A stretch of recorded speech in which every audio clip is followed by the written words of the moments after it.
Okay, we're here on Daf Nun Hey, Chelek Beis, Perek Gimel, Ois Beis.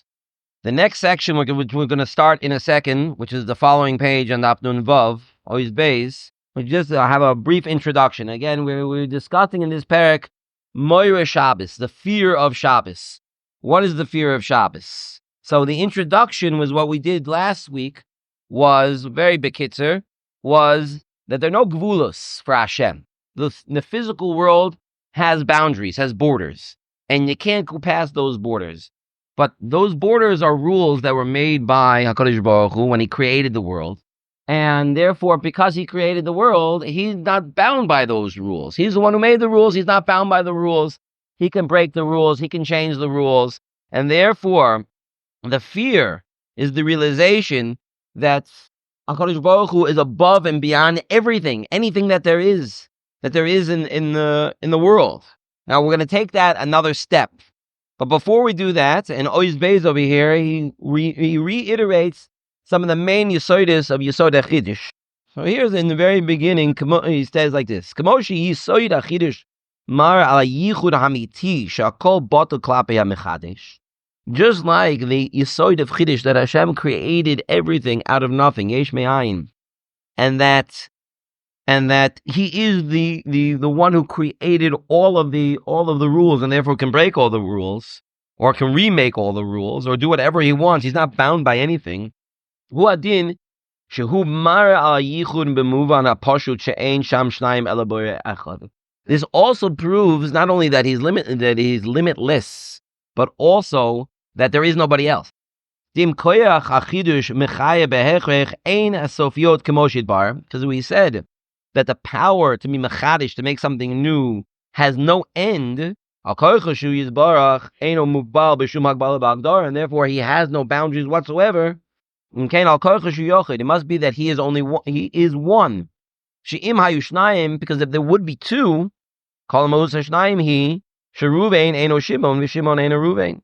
because if there are two, the two are independent of each other. That's what two means.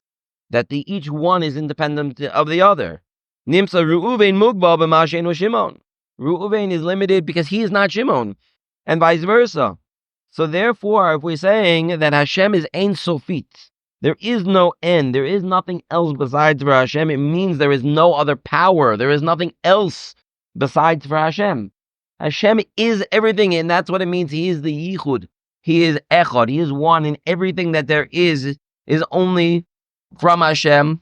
And like we say, Hashem is not that Hashem is in the world is in Hashem.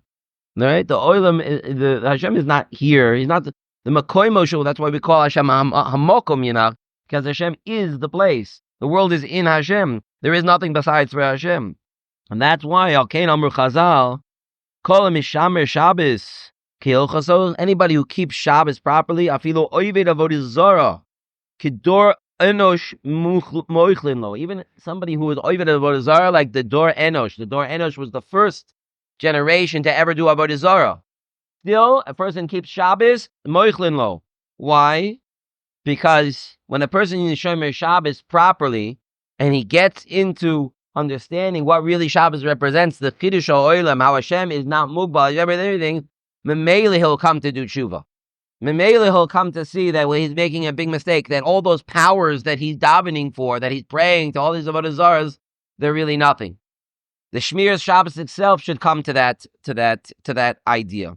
Later on, I was actually just doing it now in preparation. I try to say a little bit ahead. In the next parak, Emunah, he actually talks about what the main avodah that a person is supposed to be doing on Shabbos. And he discusses, when we get to that parak, we discuss strengthening your Emunah. That is really the main Ikar avodah on Shabbos. And therefore, when we mention all of these things, like being Shomer Shabbos, you're going to be moichel on all your aveiros. What's the idea?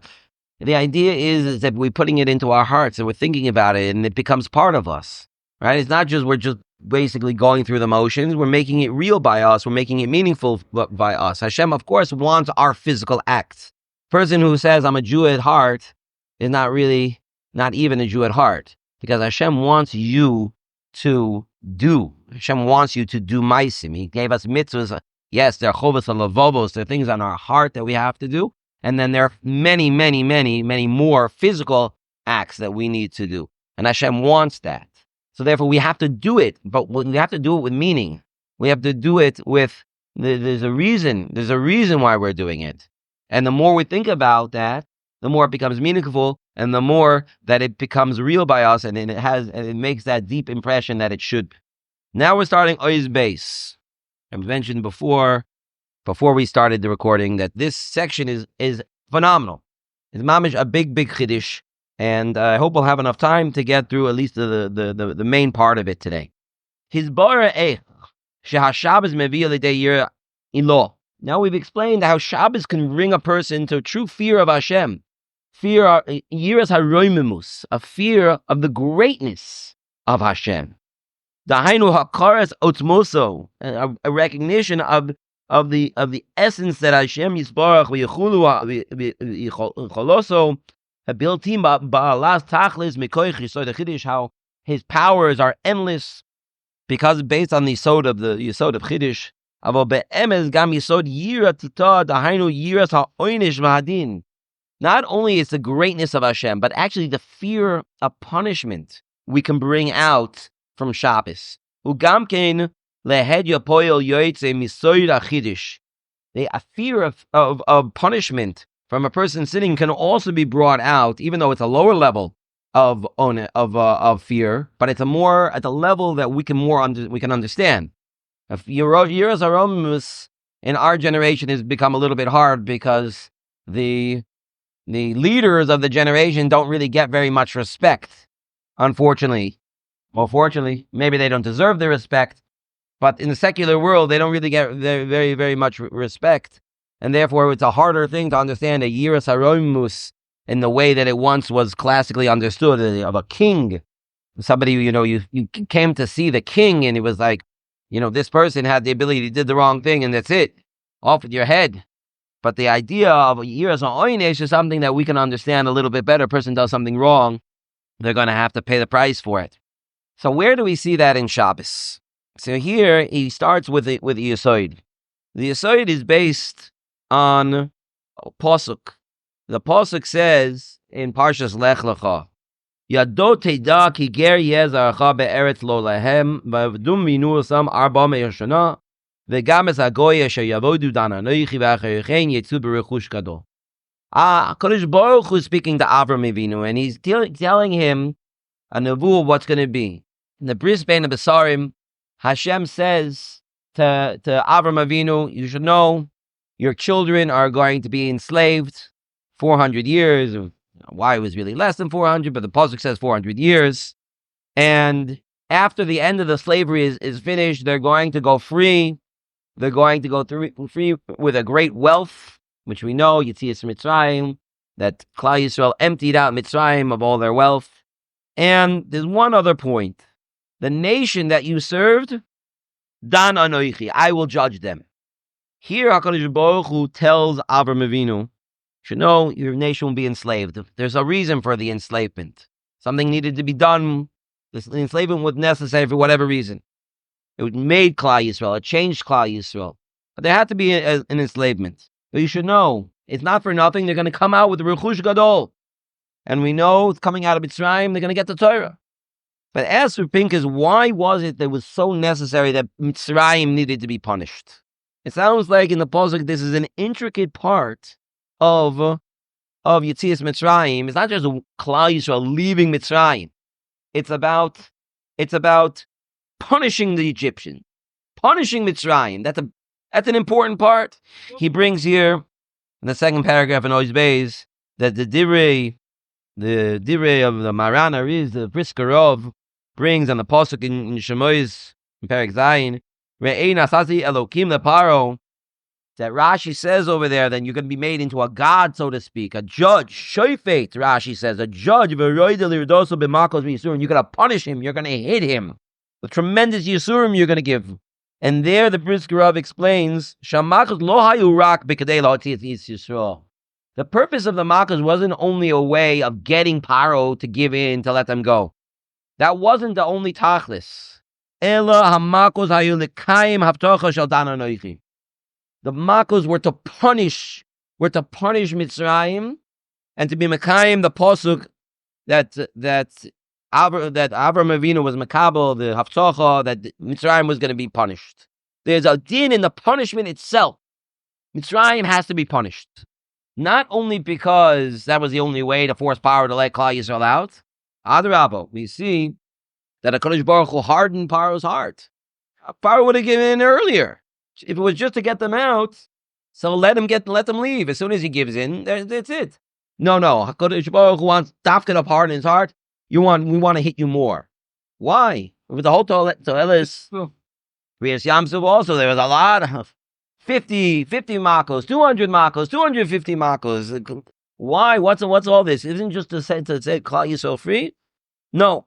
They had to be judged. They had to be punished for what they did. That they were going to punish them. The Kayim et Avtocha Shenitlan Avram Avinu. This was a promise. It was part of the bris bein habesarim. This is what I'm going to do, Mitzrayim. What is the pshat here? So he brings a very interesting mashal. The mashal goes like this. Imagine for a second there is a child, who gets kidnapped. The child is kidnapped by this kidnapper, and the kidnapper takes the child and he forces him to slave labor. And day after day, the child is treated like a slave. And he works hard until finally, after a little while, his father finds him and rescues his son. So if the story would end here, so then great, wow, a happy ending. We saved the son. But it's more than that. Because once you've been acting as a slave for a long enough time, what happens is that slave mentality gets into you. Right? Like Rahman al-Islam, the hostages in Gaza, from the ones that have come out, we've already heard that they pumped propaganda. Nobody cares about you. Nobody's looking after you. Nobody's looking for you. They forgot about you. They pumped them with, right, psychologically to break them. And that's what happens when a person is forced into slavery. So slow. African. Right? They before over the perfect example. A perfect example. Once you've been in slavery and that's become your mentality and it's become part of you, so then you might be free now, but you still have that slave mentality. It's still part of you. You're still a slave. That part can't be changed. It can't be undone. You're a slave. But now let's come and continue the mashal. If the father, now he saves his son, but not just he saves his son. He takes vengeance on the one who kidnapped his son. And he beats him till he's dead or almost dead. What was the point of that? Why did he do that for? Is that going to change the child? The tachlis was to save his son. This is just revenge. What's the purpose? What are you doing? So here's a very, very big yisoid. The yisoid is that there is a way to undo something that happened already. It is a big, big yisoid that we can understand a lot of things that happen in life based on this yisoid. The idea of revenge is that you're taking something that happened already and we're undoing it as if it didn't happen. The act of vengeance, what it does is saying, not only are we saving the son from his current state, but we're undoing what should never have happened in the first place. This should never have happened. And in order to show that, in order to make it that it never happened, we're going to punish this person who did this act so severely that makes it undoes the entire story. So that's what Hashem said to Avram Avinu. That Avram Avinu was told, my children are going to be slaves. They're going to be slaves forever. They're going to be slaves. Even if you set them free, they're still going to be slaves. So Hashem says, no. Part of the freedom of Klal Yisrael and Mitzrayim was not just that they were set free, that they left Mitzrayim, but the punishment that was given to the Mitzrayim, to the Egyptians, undid all of that slavery. This is what he says here in the first paragraph on Daf Nun Zayin. This is exactly what Hashem told Abram. When Hashem told him, your children are going to be slaves for 400 years. Abram said to Hashem, it's not going to end. Even if it's only 400 years, but that pagam, they're going to be slaves. They're going to have that pagam of slavery, that stain of slavery on them forever. Eli Yishar pagam b'bnei Yisrael shelo yinakel ha'olam will never be fixed. They'll always be called a slave nation. Shetomi tishar metzius she'umazu ya'avdi Mitzrayim lisha'avar. Lo lechinam kasu b'nimusi Mitzrayim shmi shahaya pam ever lo yimloch olam. We saw in Parshas Miketz, Rashi in Parshas Miketz says that when the Sar HaMashkim came to tell Paro about Yosef, he said he's a slave. Why? Because there's a rule in Mitzrayim. A slave can never be a ruler. He can never be a king, because that stain of slavery is always there. You can't get rid of it. You can't call a king a slave a king. You can't, because that stain is always there. What happened yesterday can't be taken back. You can't change it. This is what Hashem is saying. I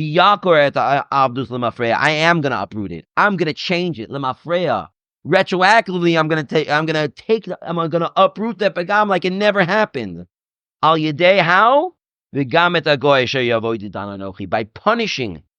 punishing the one who did this, that uproots what was done. And also by sending them out with a tremendous wealth. This was also the wealth that they came out with. It was a payment for the work that they did, like the Gemara says in Sanhedrin. When you're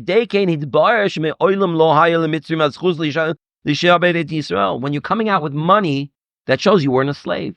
If you were a slave, what do you mean? We don't pay slaves. You're not a slave anymore. Fine, but I have to pay you? You crazy? To pay you for what? That's what's happening today. In America today, there are some places that they're trying to make laws that they're going to go back payments on slavery. Going back 160 years. Back payments. They're trying to undo it, trying to uproot the whole thing, Meikara. That they were never were slaves. How? You have to pay them. Paying them shows that they weren't slaves. You have to pay them. If you have to pay them, they're not slaves. So when Klal Yisrael went out...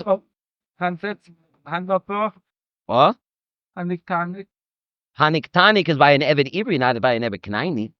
He's a Jew. Every Eved Ivri is a Jew first. And he has to keep all the mitzvahs like a Jew. Yes, there's an Indian of Shivcha Kanainis, which is a big sugya. We're not going to get into it right now. But Eved Ivri is totally different. Eved Kanaini, you're not even supposed to set him free. He's supposed to be, according to some, there's a mitzvah to keep an Eved Kanaini forever. There's a din yom yomayim on an Eved Kanaini, which we're not going to get into that. But basically, it might be a heter. You're not going to be chayev if you murder an Eved Kanaini, depending on the pratim. An Eved Kanaini is something totally different. That's a different din. Yeah, in a Harami. So the Torah has different din. We're not going to go through all the dinei avodim right now. Lemaisa, though, an Eved Ivri is a completely different parsha. And that's one of the things by an Eved Ivri, when he wants to stay by his master, he wants to be an Eved, we put a hole in his ear and we say, you're not an Eved. You know, you're here. Your ear doesn't remember from Har Sinai, Avadai heim v'lo avodim la avodim. You're my slave, says the Kadosh Baruch Hu. You're not anybody else's slave. That's why we put a hole in his ear. You forgot. You want to be a slave? Jews aren't slaves. We weren't slaves in Mitzrayim, and we're not slaves now. And that's why the Kodesh Baruch Hu had to punish Mitzrayim, and we had to leave with the Rechush Gadol to show that whole thing was wrong. The whole thing was against Ratzon Hashem. Even though Hashem said that this was going to happen. Why to do it in order to undo it? Okay, there's a whole parsha. Why did Hashem do it? In order just to undo it. There was a tachlis in the whole story of Yetzias Mitzrayim. The Ramban talks about how it brought out the Yesodis of Emunah. It brought to the world to see that there was a Ribono Shel Olam. There was a lot of tachlis in Yetzias Mitzrayim, but with regards to Klal Yisrael themselves, Klal Yisrael was not slaves. It was undone. It was like it was never here. It was like it never happened. We were tricked into it. They stole us. It wasn't right. Sharei al kol abdus mitzchila nishpotu hamitrim v'gam shilmu tashlum alei. They were judged on it. They were punished for it. They had to pay for it. Nimsha shebe'emes lo Yisrael avadim me'olim. Comes out, Klal Yisrael were never slaves in the first place. This is why the Mesilas Yesharim calls nikama mituka midvash. Vengeance is sweeter than honey. Because when somebody does something bad to you, so not only is there that hurt of the bad thing that he did to me, but now there's a stain. There's a stain in me. Somebody took advantage of me. Somebody hurt me, and there's the loss. There's whatever loss I had, and then there's that feeling of I was taken advantage of. So you know what Nekama shows? When a person takes vengeance, you know what it shows? It shows that never should have happened. Never. It was never right. It never should have happened in the first place. And that's why it's sweet as honey, because it undoes what the bad thing that you didn't want to happen ever in the first place. It undoes it. So what comes out is a very interesting idea. We know that taking Nekama is asur. You're not allowed to take vengeance. It's asur to take Nekama. Why is it asur to take Nekama? Here I'm in the last paragraph, right in the middle. Sha'achshav mitzbareh sha'al ma'isa ha'avel sha'asu negdo hinehu mishalim love tivin v'tiklin zu mitok mitvash. That when a person gives back and he takes vengeance for what the other person did to him, it's so sweet because it undoes shemachzir et kavoido lemafreya. It undoes it like it never happened. You never did this bad thing to me. That's why it's so sweet. I can undo it. This is why it's asur. You know why it's asur? Lo takum. There's an isser. You should not take vengeance. Hainu should tzarich ledas as emes because you need to know. Shilmoli nigzar alecha koch min hashamayim lo aya yochol ahul ara lecha b'klum. Because you need to know something. When somebody does something bad to you, it's from Hashem. And if you want to undo it, it's like being kofer by Hashem. It's like saying, that should never have happened to me, but Hashem wanted it to happen to me. Hashem sent a shliach to do it to me. But it should never have happened. Well, then why did Hashem send the shliach? Why? It was from Hashem. Anything that happens to us is from Hashem. So if anything that happens to us is from Hashem, so then why should I be upset about it? Why should I want to take Nekama? Hashem sent it to me because He wants me to have it. By saying, no, I have to undo it, it's basically saying, I don't want Hashem. I don't want what Hashem gave me. I don't want it. That is saying, you don't want Ratzon Hashem? Even sometimes it's not a good thing. It's not a good thing. But we have to accept. Hashem wanted this to happen, that it's for the good. I don't know why, but it's for the good. What comes out is, who's the only one who can take Nekama? Hashem. Hashem is the only one who can take Nekama because Hashem can say, this should never have happened. This was against Ratzon Hashem, so I can undo it. But when something happens to every one of us, so we can't do that because we have to say, this was Ratzon Hashem. Hashem wanted this to happen to us, therefore it happened to us. It answers another question. He didn't ask this question, but it answers another question. We know that there's a mitzvah of halachta b'drachav. The midas of Hashem. Mahu rachum avatar rachum. Mahu chanun avatar chanun. He's merciful. He's a loving God. You also have to be merciful and loving. Yes, I have a good question. It says Hashem is kel kanovik nokem. Hashem is a vengeful God. So we should also be like Him. We should also be vengeful. No, we should take the midas of Hashem. We should do it. Just like Hashem takes vengeance, so too we should take vengeance. Obviously not, because the Torah says don't take Nekama. It's asur. It's asur. But how could that be? Shouldn't we emulate Hashem? Shouldn't we be like what Hashem does? So the idea is that as we just explained just now. You can't take this midah of Hashem, because Hashem is acting in his own ratzon. Hashem can decide, I want to reverse this. This is what I don't have borders. I don't have rules. I can reverse this. I can do whatever I want. And I can decide this should not have happened, and therefore I'm going to reverse it. You can't do that, because then you're saying that even though it came from Hashem, I don't want it. I want to reverse it even though it came from Hashem. Everything that happens to a person, we have to say, Gamzu the Toivo. We have to say, Hashem wanted this to happen to me. I don't understand why, but I know it's from Hashem and I know it's for the best. If Hashem wants to reverse something, that's in his ratzon to do it. But I'm going to accept what Hashem wants for me, even if I don't understand why it happened. So we can't take on this midah, because it's the midah of how Hashem runs the world as a whole. We don't have that power. We have to accept what Hashem gave to us. That's how we have to be noeg with ourselves and with others, to accept what Hashem gives us. If Hashem wants to reverse something, then he can reverse it. But we can't do this on our own. We're going to finish up over here because we're already getting close to the end of the time. But the idea that's brought out over here is an incredible idea when you think about what happens in the world. A lot of things that happen in the world are against Ratzon Hashem. Hashem doesn't want the world to be happening the way the things are happening. When anybody does an Aveira, so that's against Ratzon Hashem.